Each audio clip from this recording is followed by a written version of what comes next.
President Trump celebrated 6 months in office by posting social media messages about what he says are his accomplishments.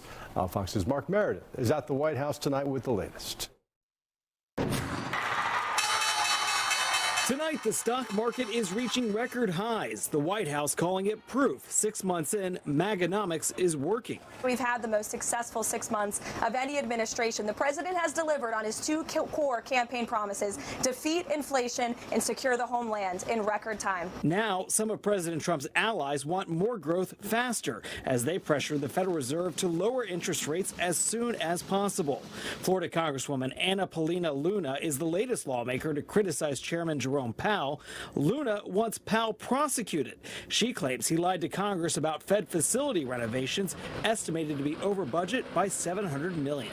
This does not make me happy to do. Perjury is a very serious charge. Powell has yet to respond to Luna's claims, but last week defended the renovations, writing Fed buildings are, quote, in need of significant structural repairs.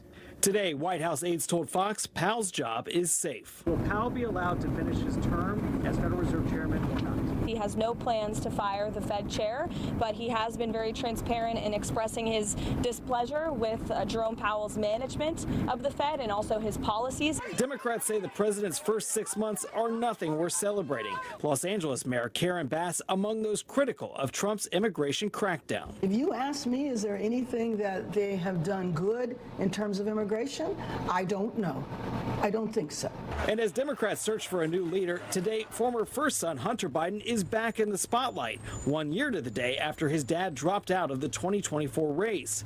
In a new interview, Hunter says illegal immigrants are vital to the country. How do you think your hotel room gets cleaned? How do you think you got food on your table? Who do you think washes your dishes? The president once again expected to focus on both trade and tariffs as he sits down with the leader of the Philippines this week. The U.S. recently struck deals with other Pacific countries, including Vietnam and Indonesia.